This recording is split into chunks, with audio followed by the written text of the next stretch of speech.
Hello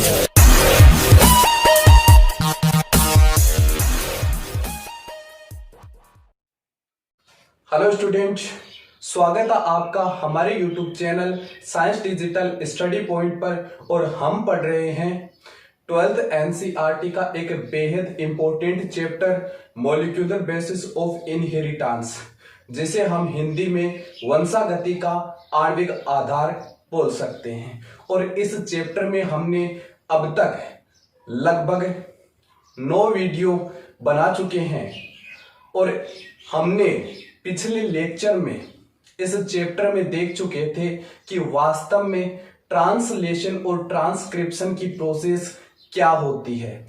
आज हम इस चैप्टर में पढ़ने वाले हैं जीन रेगुलेशन। वास्तव में जीन रेगुलेशन का मीनिंग क्या होता है और जीन रेगुलेशन होता क्या है, जीन रेगुलेशन की रिक्वायरमेंट क्यों होती है। सबसे पहले अगर हम देखें कि कोई भी ऑर्गेनिज्म होता है, उसके शरीर में बहुत सारी कोशिकाएं प्रेजेंट होती है। जैसे अगर हम ह्यूमन के ही एग्जाम्पल की बात करें, जैसे हम ह्यूमन के एग्जाम्पल की ही बात करें, ह्यूमन की बॉडी में देखें तो हमें ट्रिलियंस ऑफ सेल्स देखने को मिलती है। क्या ह्यूमन का जो डेवलपमेंट होता है सीधा ट्रिलियंस ऑफ सेल्स में ही होता है। सबसे पहले अगर हम ह्यूमन के विकास की प्रक्रिया को देखें, सबसे पहले अगर हम विकास की प्रक्रिया को देखें कि ह्यूमन का निर्माण कैसे होता है, तो सबसे पहले होता क्या है कि एक जैसे मेल होता है, फीमेल होता है, फीमेल होती है, ठीक है। मेल के द्वारा स्पर्म शुक्राणु का प्रोडक्शन किया जाएगा और महिला के द्वारा, फीमेल के द्वारा अंडाणु का प्रोडक्शन किया जाएगा। इसे हम बोल सकते हैं एग और इसे हम बोलते हैं स्पर्म, ठीक है।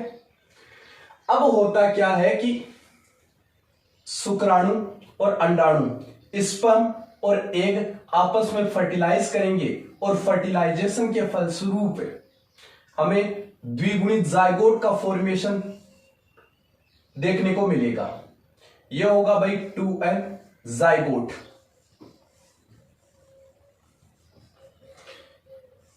ये अगुणित होते हैं और ये अगुणित होते हैं, ठीक है।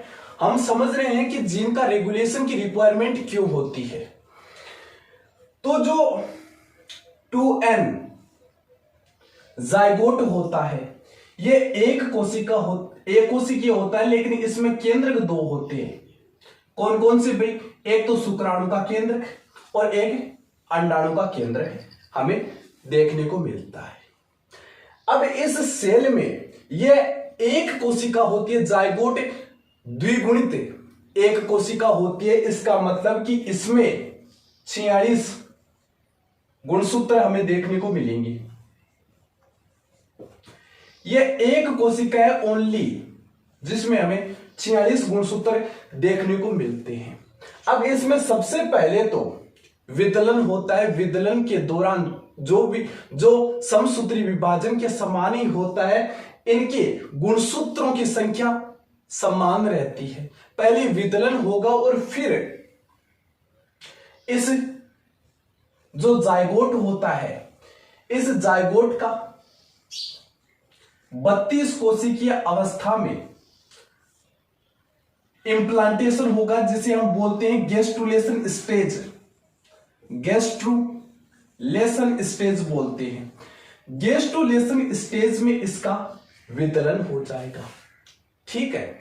और इसके बाद में इस जायगोट में लगातार समसूत्री विभाजन होगा। समसूत्री विभाजन का मतलब क्या हुआ कि एक सेल है, ये एक सेल है जिसमें 2n मतलब द्विगुणित होती है, इसका मतलब 46 गुणसूत्र इसमें प्रेजेंट होंगे और इसमें समसूत्री विभाजन होगा और समसूत्री विभाजन के फलस्वरूप फिर से ये 2n 46 गुणसूत्र युक्त कोशिकाओं का फॉर्मेशन होगा। इसका मतलब यह हुआ कि जो ये द्विगुणित कोशिका है इसमें जिस प्रकार का जीनोम गुणसूत्र हमें देखने को मिलेगा, आनुवंशिक मटेरियल हमें देखने को मिलेगा, जेनेटिक मटेरियल हमें देखने को मिलेगा, उसी प्रकार की जेनेटिक मटेरियल हमें इन कोशिकाओं में देखने को मिलेगा। इसका मतलब क्या हुआ कि जो ह्यूमन बॉडी होती है या मानव का शरीर होता है उसका निर्माण एक कोशिका, केवल और केवल एक कोशिका जो जायगोट होती है, उस जायगोट से संपूर्ण ऑर्गेनिज्म का निर्माण होगा, मानव को निर्माण होगा। लेकिन हम बोल रहे हैं कि जो एक कोशिका है उस एक कोशिका से जो कोशिकाएं समसूत्री विभाजन के द्वारा बनेगी उनमें भी समान प्रकार का गुणसूत्र देखने को मिलेगा। इनमें विभाजन में या इनमें किसी भी प्रकार की हमें विभिन्नता देखने को नहीं मिलती है। तो शरीर में जो अलग अलग ऑर्गन्स प्रेजेंट होते हैं जैसे किडनी, हार्ट, इसके अलावा लीवर, आमाशय, इनमें हमें अलग अलग प्रकार की सेल दिखाई देती है। लेकिन जो सेल होती है, जो ह्यूमन का परिवर्तन होता है, वह एक प्रकार की कोशिका से होता है। तो इन कोशिकाओं में ये विभिन्नता कहां से आती है? ये अलग अलग प्रकार की, जैसे अगर हमारे शरीर में जो ट्रिलियंस ऑफ सेल प्रेजेंट होती है, वह ट्रिलियंस ऑफ सेल अगर समान प्रकार की होती तो हमारी ह्यूमन बॉडी का निर्माण नहीं होता, क्योंकि अलग अलग कोशिकाओं में उनमें डिफरेंशिएशन होता है, स्पेसिफिकेशन होता है। इन कोशिकाओं में डिफरेंशिएशन होता है जिससे अलग अलग प्रकार की कोशिकाएं बनती है जो कि अलग अलग प्रकार के ऑर्गन्स का फॉर्मेशन करते हैं, जिससे हमारी कंप्लीट ह्यूमन बॉडी का फॉर्मेशन करते हैं। इसका कारण है जीन रेगुलेशन। जीन रेगुलेशन ही एकमात्र ऐसा कारण है जिसके द्वारा हमारे शरीर में अलग अलग प्रकार की या विभिन्न प्रकार की कोशिकाओं का फॉर्मेशन होता है। जैसे हम अगर देखें, एग्जाम्पल से इसे समझने का प्रयास करें,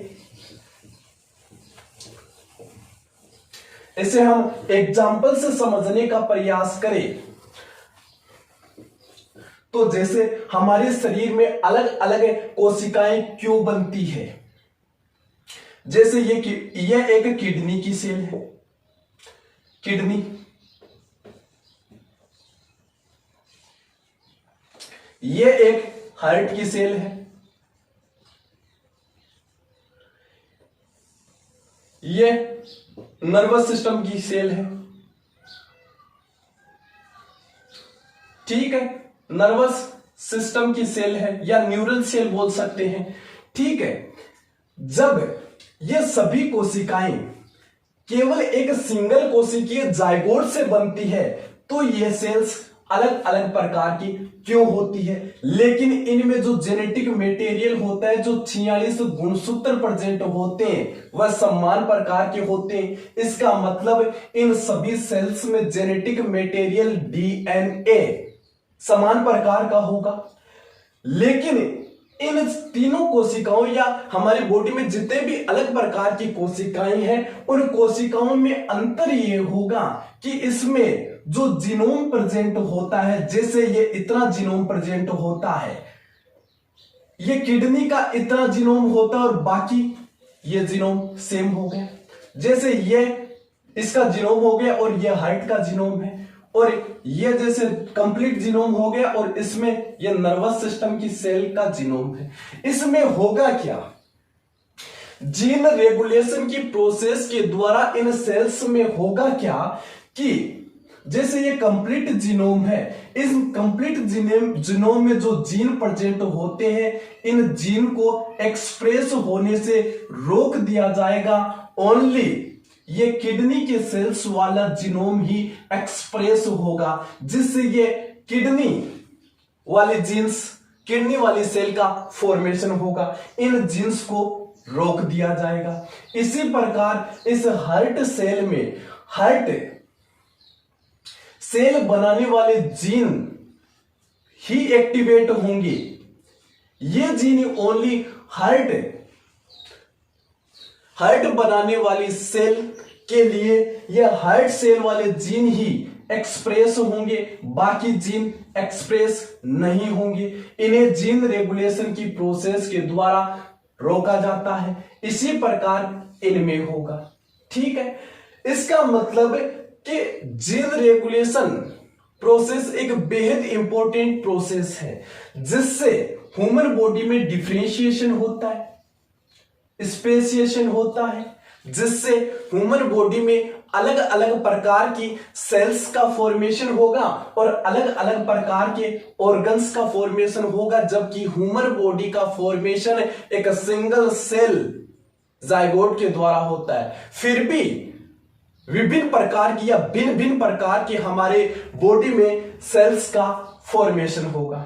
ठीक है, ये होता है जीन रेगुलेशन, या इसे हम एक एग्जाम्पल के माध्यम से, जीन रेगुलेशन को एक एग्जाम्पल के माध्यम से अगर हम समझने का प्रयास करें, जैसे हमारे घर में अखबार आता है, ठीक है, हमारे घर में न्यूज़पेपर आता है, और जैसे मैंने उस न्यूज़पेपर से एजुकेशन वाली न्यूज पढ़ी और पेपर को रख दिया। पापा आए, उनका पॉलिटी में इंटरेस्ट है, उन्होंने पॉलिटिकल जो न्यूज थी उनको पढ़ा। भैया आए, भैया को इंटरेस्ट है स्पोर्ट्स में, उन्होंने स्पोर्ट्स वाले न्यूज को पढ़ा। तो इसका मतलब क्या हुआ कि न्यूज़पेपर तो एक ही है, जिसमें स्पोर्ट्स वाली भी न्यूज है, एजुकेशन वाली भी है और पॉलिटी वाली भी न्यूज है, लेकिन उन्हें अलग अलग व्यक्ति वही इंफॉर्मेशन पढ़ रहा है जो उनके काम की है। ठीक है, इसका मतलब कि जीन रेगुलेशन ऑर्गेनिज्म में डिफरेंशिएशन के लिए बेहद इंपॉर्टेंट होता है। अब जीन को रेगुलेशन हम किन स्तरों पर कर सकते हैं? जीन रेगुलेशन का मतलब हम किन स्तरों पर जीनों को रेगुलेट कर सकते हैं? जैसे यह एक किडनी की सेल है, यह एक किडनी की सेल है, ठीक है, और इस किडनी की सेल में किडनी बनाने वाली इंफॉर्मेशन ये इतनी ही स्पेस में है, बाकी ये जीन है वह कंप्लीट, ये एक कंप्लीट जीनोम है, और इस कंप्लीट जीनोम में जैसे किडनी की सेल बनाने के लिए इंफॉर्मेशन इतनी ही दूर में प्रेजेंट है। तो इस सेल में हमें करना क्या होगा कि ये किडनी की सेल बन जाए। इस सेल में हमें यह करना होगा कि ये बाकी जो जीनोम प्रेजेंट होता है, इस जीनोम में जो जीन प्रेजेंट होते हैं, इन जीनों को एक्सप्रेस होने से रोका जाए। जीनों को एक्सप्रेस होने से रोका जाए, मतलब इन जीनों को एक्सप्रेस होने से रोकना। और एक जीन अपने आप को एक्सप्रेस कैसे करता है? प्रोटीन बनाकर। तो किस प्रकार? जैसे ये एक जीन है या डीएनए है, डीएनए अपने आप को, या जीन, ये डीएनए और डीएनए पर मान लो ये जीन है, जीन अपने आप को एक्सप्रेस कैसे करेगा? प्रोटीन बनाकर। ठीक है, तो प्रोटीन किस प्रकार बनेगा? प्रोटीन बनाने के लिए हमने दो प्रोसेस देखी है, ट्रांसक्रिप्शन एंड ट्रांसलेशन। ट्रांसक्रिप्शन के द्वारा डीएनए से या जीन से एमआरएनए का फॉर्मेशन होगा, एमआरएनए का फॉर्मेशन होगा, ठीक है, जिसे हम बोल रहे हैं ट्रांसक्रिप्शन, ट्रांसक्रिप्शन बोल रहे हैं। और एमआरएनए से प्रोटीन का बनना हम बोल रहे हैं ट्रांसलेशन, ये हम बोल रहे हैं ट्रांसलेशन। अब हम एक जीन को काम करने से कैसे रोक सकते हैं? अगर हम ये जीन होता है और जीन में अगर हम ट्रांसक्रिप्शन ही नहीं होने दें तो क्या आगे की प्रोसेस होगी? आगे की प्रोसेस नहीं होगी। मान लो कि ट्रांसक्रिप्शन से आगे अगर ट्रांसक्रिप्शन हो जाता है तो हम ट्रांसलेशन को रोक सकते हैं। इस प्रकार हम जीनों को एक्सप्रेस होने से रोक सकते हैं। तो अगर हम एक यूकेरियोटिक ऑर्गेनिज्म की बात करें, अगर हम एक यूकेरियोटिक ऑर्गेनिज्म की बात करें तो यूकेरियोटिक ऑर्गेनिज्म में हम एक जीन को एक्सप्रेस होने के लिए, एक्सप्रेस होने से 4 स्तर पर रोक सकते हैं। जैसे सबसे पहले तो जो कोई भी जीन होता है वह अपने आप को एक्सप्रेस करने के लिए प्रोटीन बनाएगा, ट्रांसक्रिप्शन ट्रांसलेशन करेगा। तो सबसे पहले तो जैसे ये एक सेल हो गई और सेल में न्यूक्लियस और न्यूक्लियस में ये डीएनए है मान लो। अब सबसे पहले तो इस जीन में इन सेल में क्या करें कि सबसे पहले तो कुछ ऐसी प्रोसेस को डेवलप किया जाए कि डीएनए से एमआरएनए का फॉर्मेशन ही नहीं हो। तो इसका मतलब पहले तो हम ट्रांसक्रिप्शन के लेवल,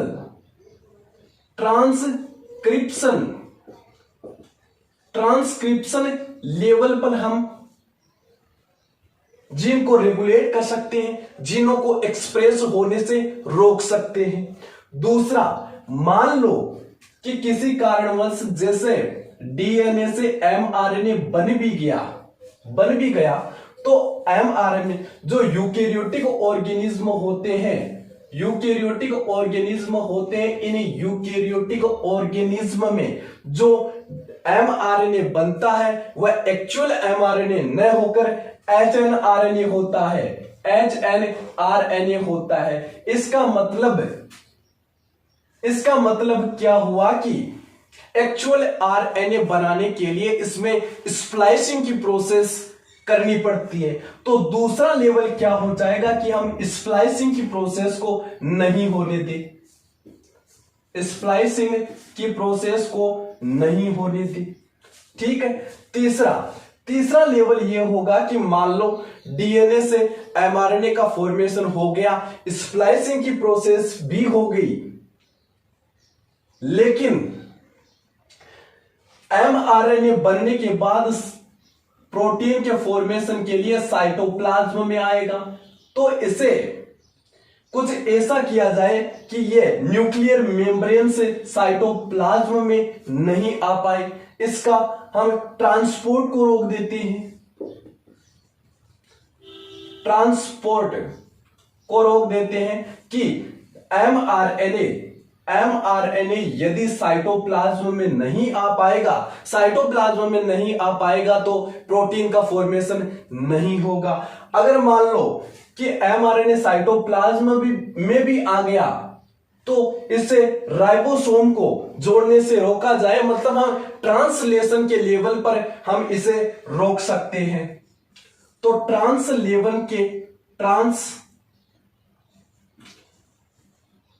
ट्रांसलेशन के लेवल पर हम इसे रोक सकते हैं। ठीक है। इस प्रकार हम कोई भी जीन होता है उस जीन को एक्सप्रेस होने से रोक सकते हैं। ठीक है। अब जो जीनों का एक्सप्रेशन होता है, जीनों का एक्सप्रेशन किस पर निर्भर करता है? जीनों का एक्सप्रेशन 3 ऐसे पॉइंट है, जीनों का एक्सप्रेशन 3 पॉइंट ऐसे हैं जिन पर निर्भर करेगा, वो हम देखते हैं। जीन एक्सप्रेशन को कौन प्रभावित करता है?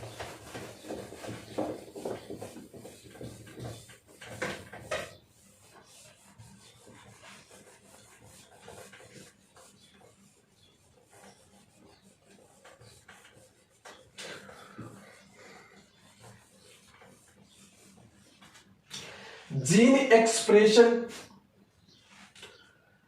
किस प्रकार रेगुलेट होगा?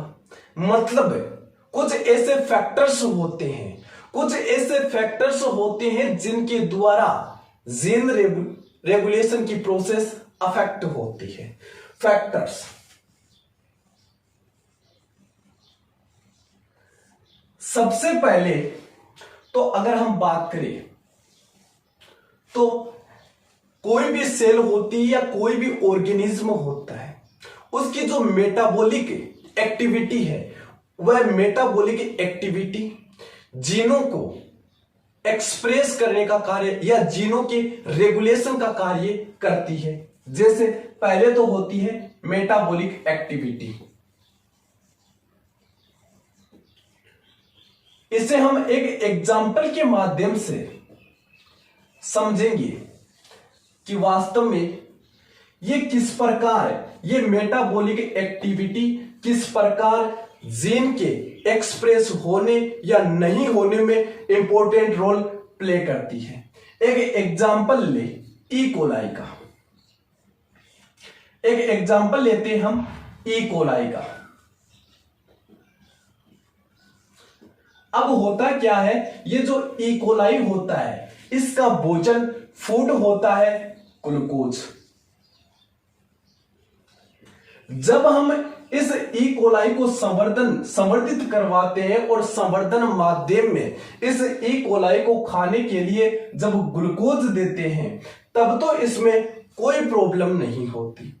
लेकिन प्रॉब्लम तब आ जाती है जब हम ई कोलाई को खाने में ग्लूकोज ना देकर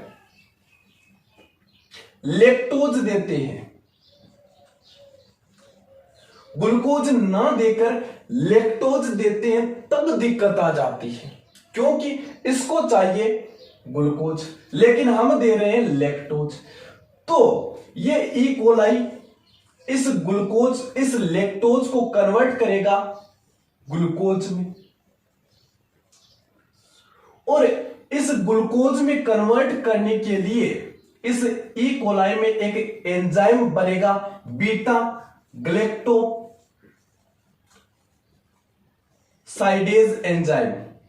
बीटा ग्लैक्टोसाइडेज एंजाइम लैक्टोज को ग्लूकोज में तोड़ने का कार्य करता है।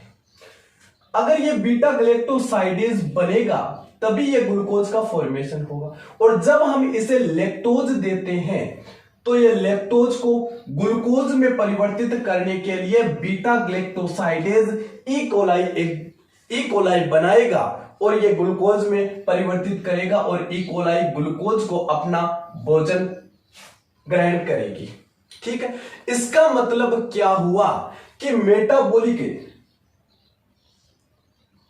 मेटाबॉलिज्म की प्रक्रिया भी जीनों के एक्सप्रेशन में इंपॉर्टेंट रोल प्ले करती है। यह हमने यहां पर देखा है कि अगर हम मेटाबॉलिक मॉलिक्यूल्स, जैसे यहां पर हमने ग्लूकोज के स्थान पर लैक्टोज, मेटाबॉलिज्म की प्रोसेस में हमने माइनर चेंजेस किया, कुछ थोड़ा बहुत चेंजेस किया, और जैसे ही हमने ग्लूकोज के स्थान पर खाने के लिए लैक्टोज दिया तो इसमें कुछ जीन एक्टिवेट हुए और एक्टिवेट होकर बीटा ग्लैक्टोसाइडेज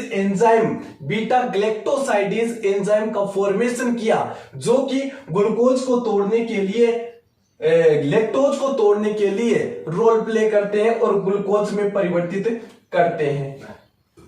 इसका मतलब क्या हुआ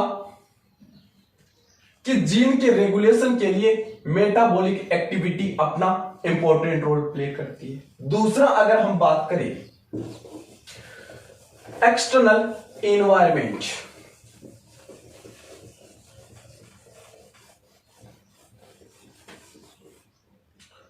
दूसरा है एक्सटर्नल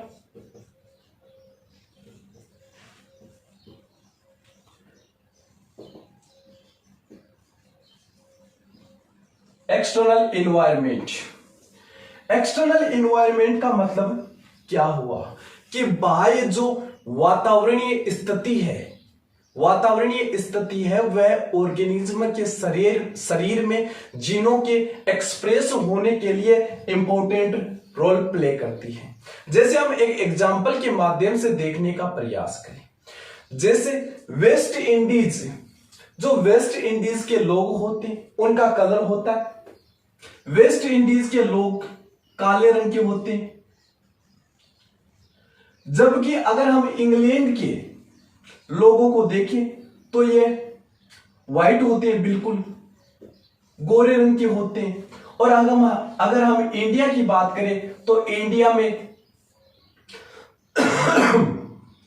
ब्लैक, काले रंग के और सफेद रंग के दोनों प्रकार के हमें देखने को मिलेंगे। ब्लैक एंड व्हाइट दोनों प्रकार के लोग हमें देखने को मिलता है। लेकिन जैसे ये जो वेस्ट इंडीज होता है, वेस्ट इंडीज में होता क्या है कि इनकी वातावरणीय दशाएं इस प्रकार की होती है कि यहां पर बहुत अधिक तापमान होता है, यहां पर बहुत अधिक तेजी से धूप पड़ती है, बहुत ज्यादा धूप होती है, जिसके कारण यहां के लोगों को कैंसर से बचाने के लिए इनमें क्या होता है, जो मिलेटोनिन या मिलेनिन वर्णक है, मिलेनिन वर्णक के लिए जिम्मेदार जो जीन होते हैं वह एक्सप्रेस होते हैं और एक्सप्रेशन के द्वारा मिलेनिन का फॉर्मेशन होता है, जिससे इनकी त्वचा का रंग ब्लैक हो जाता है और इन्हें धूप से बचाने का कार्य करता है, इनमें कैंसर होने से बचाने का कार्य करता है। ये किस प्रकार हुआ? वातावरणीय दशाओं के कारण इस प्रकार, वातावरणीय परिस्थितियों के कारण इस प्रकार का रेगुलेशन हुआ। जबकि जो इंग्लैंड वाले व्हाइट व्यक्ति थे उनमें क्या होता है कि वहां पर जो वातावरणीय दशाएं अनुकूल थी तो इनमें मिलेनिन का एक्सप्रेशन नहीं हुआ। ठीक है, तो जो वातावरणीय प्रोसेस, इन्वायरमेंट होता है, वातावरण होता है, वह भी जीनों के एक्सप्रेशन के लिए रेस्पॉन्सिबल होता है। इसके अलावा अगर हम देखें 3 नंबर पर, तो वो आती है फिजियोलॉजी, ऑर्गेनिज्म की फिजियोलॉजी।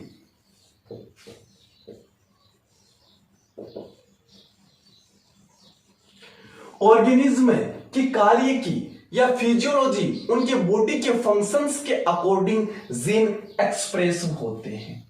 ये हमने देखा कि वास्तव में जीन रेगुलेशन की रिक्वायरमेंट क्यों होती है, जीन रेगुलेशन होता क्या है और जीन रेगुलेशन के लेवल्स क्या हैं, कि किन लेवल्स पर हम जीन को रेगुलेट कर सकते हैं। और हमने कुछ फैक्टर्स को देखा है जो जीनों के रेगुलेशन को अफेक्ट करते हैं। अब हम देखेंगे लेक ओपेरॉन मॉडल कि जीनों के एक्सप्रेशन या रेगुलेशन में जो लेक ओपेरॉन मॉडल दिया गया था, वह लेक ओपेरॉन मॉडल क्या कहता है।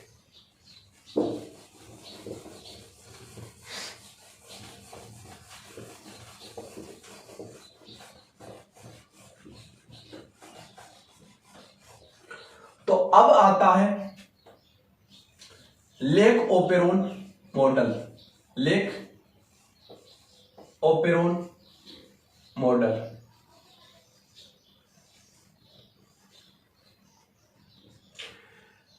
लेक यानी लैक्टोज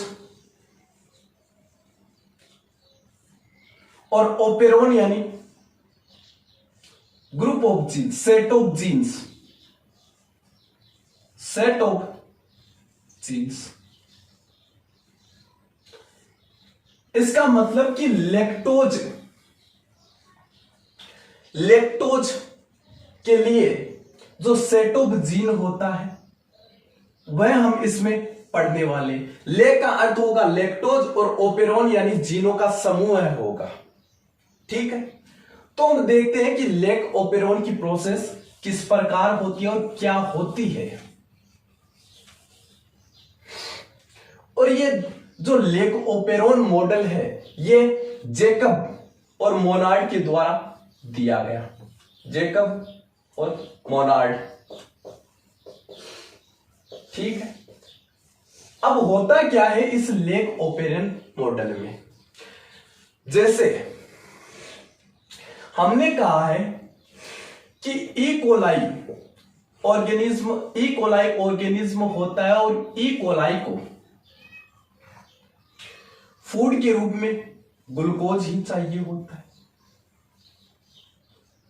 ठीक है। ग्लूकोज ही चाहिए होता है। जब हम ई कोलाई को ग्लूकोज ही देते हैं भोजन के रूप में, तो इनमें किसी भी प्रकार के लैक्टोज का पाचन करने वाले जीनों का फॉर्मेशन नहीं होगा। लेकिन जब इसे हम लैक्टोज भोजन के रूप में देंगे, यह एक डाइसैकेराइड होता है और इसके टूटने पर ग्लूकोज और ग्लैक्टोज बनता है। जब हम ग्लैक्टोज भोजन के रूप में देंगे तो इनमें उन एंजाइम्स की रिक्वायरमेंट होती है। अब हम देखते हैं कि वास्तव में ई कोलाई में होता है क्या है। ई कोलाई में कुछ जैसे जीन प्रेजेंट होते हैं जो आपकी एनसीईआरटी में दिए हुए हैं, ठीक है।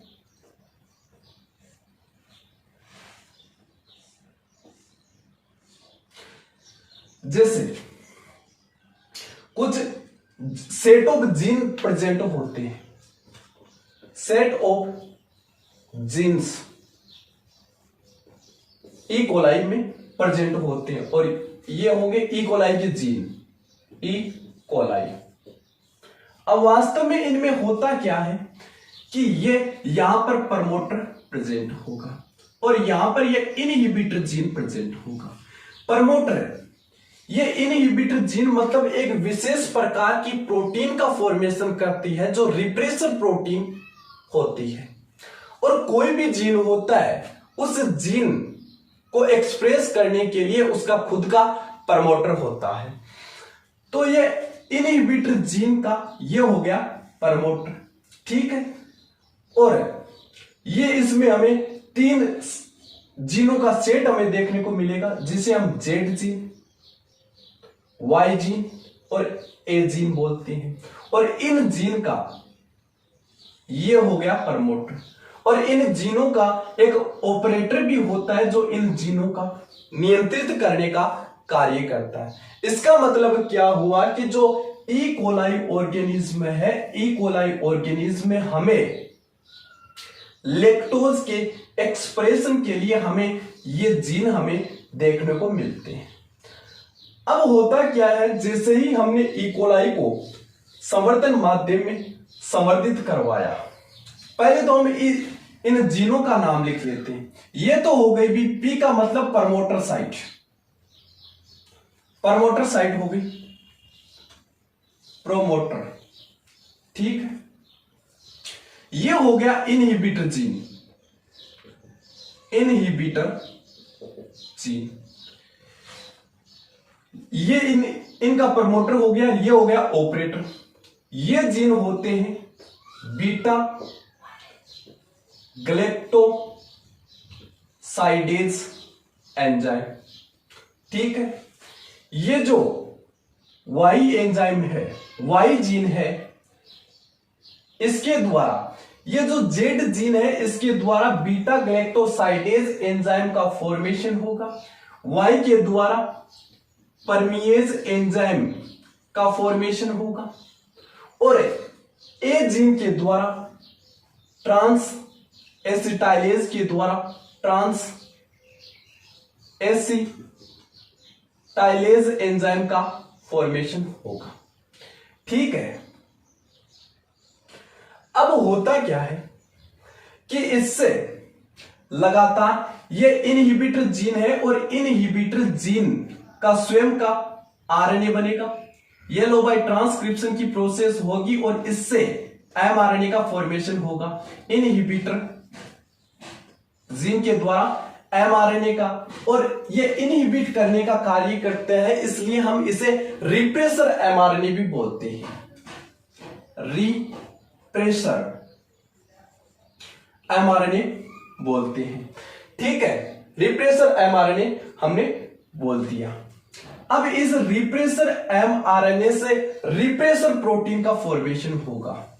ये लो भाई, रिप्रेसर प्रोटीन, ये लो रिप्रेसर प्रोटीन।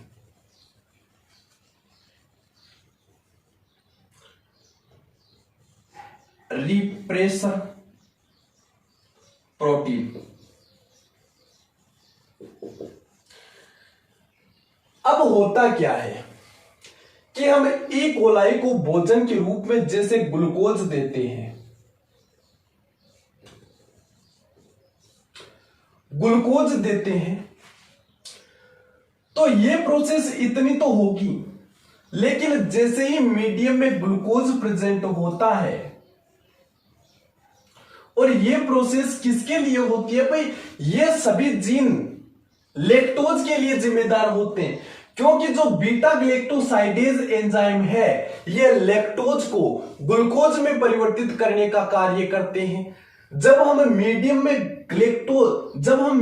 में लैक्टोज देंगे तब इन एंजाइम्स की रिक्वायरमेंट होती है। मतलब जब हम मीडियम में या भोजन के रूप में जैसे ग्लूकोज देंगे तो हमें इन जीनों की रिक्वायरमेंट नहीं होती, इन एंजाइम्स की रिक्वायरमेंट नहीं होती। इसका मतलब कि यह प्रोसेस नहीं करना है। ठीक है, तो इसमें होता क्या है कि इनहिबिटर जीन के द्वारा रिप्रेसर प्रोटीन बनेगी और रिप्रेसर प्रोटीन इन जो जीन्स प्रेजेंट होते हैं इन जीन्स के ऑपरेटर साइट पर जाकर जुड़ जाएगी। ये लो भाई, ऑपरेटर साइट पर ये प्रोटीन जाकर जुड़ जाएगी तो ये आगे बीटा ग्लैक्टोसाइडेज, परमिएज और ट्रांस एसिटाइलेज एंजाइम का फॉर्मेशन नहीं होगा, क्योंकि हम बैक्टीरिया में इन जीन्स का फॉर्मेशन, इन एंजाइम्स का फॉर्मेशन करना ही नहीं है, क्योंकि इनमें इनका कोई फंक्शन ही नहीं है। जब हम इन्हें लैक्टोज देंगे तब इनकी रिक्वायरमेंट होती है, मतलब ये जीन एक्सप्रेस नहीं होंगे। इसे हम बोलेंगे स्विच ऑफ, मतलब जीनों के एक्सप्रेशन की प्रोसेस नहीं होगी जब ग्लूकोज देंगे। अब इसके अपोजिट प्रोसेस होगी जब हम ई कोलाई को भोजन के रूप में लैक्टोज देंगे। चलो वो प्रोसेस देख लेते हैं।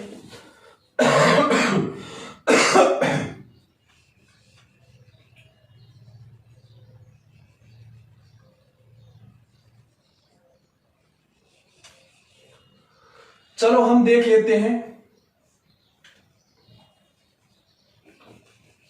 कि जब हम ई कोलाई को भोजन के रूप में लैक्टोज देते हैं तब क्या होगा। जब हम भोजन के रूप में लैक्टोज देते हैं, ये इनहिबिटर जीन अपने आप को लगातार एक्सप्रेस करेगा। ठीक है, लगातार अपने आप को एक्सप्रेस करेगा, जिससे इससे रिप्रेसर प्रोटीन बन गई, रिप्रेसर प्रोटीन बनती है। अब होता क्या है, जैसे ही हमने मीडियम में लैक्टोज दिया तो ये जो बैक्टीरिया है, इस बैक्टीरिया को सबसे पहले तो माध्यम से इस लैक्टोज को ग्रहण करना होगा। तो ग्रहण करने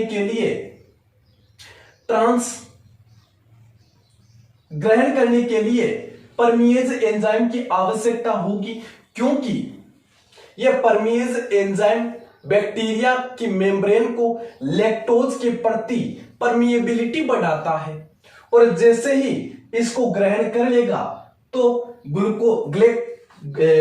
बीटा ग्लैक्टोसाइडेज एंजाइम इस लैक्टोज को तोड़कर ग्लूकोज व ग्लैक्टोज में परिवर्तित कर देंगे, और यह भी लैक्टोज को यह ट्रांस एसिटाइलेज एंजाइम भी लैक्टोज को ग्लूकोज में बदलने का कार्य करता है। यह सब प्रोसेस कब होगी, जब ये इस इन जीनों के ऑपरेटर साइट पर नहीं जुड़ेगा। तो नहीं जुड़ेगा, इसके लिए क्या किया जाए, मीडियम में जो लैक्टोज प्रेजेंट होता है, यह लैक्टोज इस रिप्रेसर प्रोटीन को पकड़ लेगा। जैसे ही रिप्रेसर प्रोटीन बनेगी, यह लैक्टोज इस रिप्रेसर प्रोटीन को पकड़ लेगा और यह रिप्रेसर प्रोटीन इस ऑपरेटर साइट पर नहीं जुड़ेगी। तो यहां पर इस रिप्रेसर प्रोटीन के स्थान पर जुड़ेगा RNA polymerase enzyme. RNA polymerase enzyme यहां पर जुड़ेगा और अपने आप को एक्सप्रेस करेगा। तो यहां पर बीटा ग्लैक्टोसाइडेज का फॉर्मेशन होगा, परमिएज एंजाइम का फॉर्मेशन होगा और ट्रांस एसिटाइलेज एंजाइम का फॉर्मेशन होगा। ये परमिएज एंजाइम सबसे पहले, जैसे ये इकोलाई है और इकोलाई के बाहर ये लैक्टोज प्रेजेंट होता है।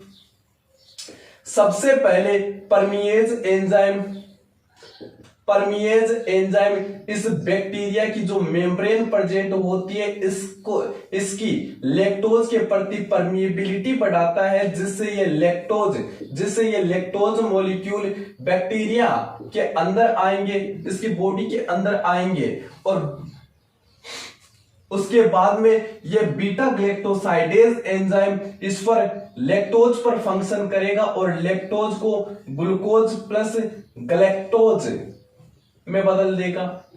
और इसी प्रकार ये ट्रांस एसिटाइलेज एंजाइम भी लैक्टोज को ग्लूकोज में बदलने का कार्य करेगा। इस प्रकार यह प्रोसेस होगी जिसे हम बोलते हैं स्विच ऑन।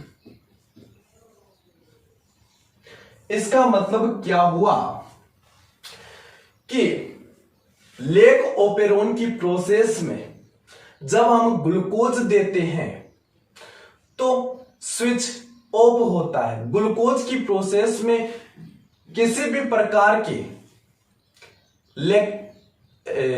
प्रकार के लैक्टोज वाले जीनों की रिक्वायरमेंट नहीं होती है, तो वो जीन नहीं बनेंगे, तो स्विच ऑफ की प्रोसेस होती है। लेकिन जैसे ही हम बैक्टीरिया को लैक्टोज देते हैं तो ये एंजाइम बनेंगे और फिर लैक्टोज को तोड़ा जाएगा ग्लूकोज में।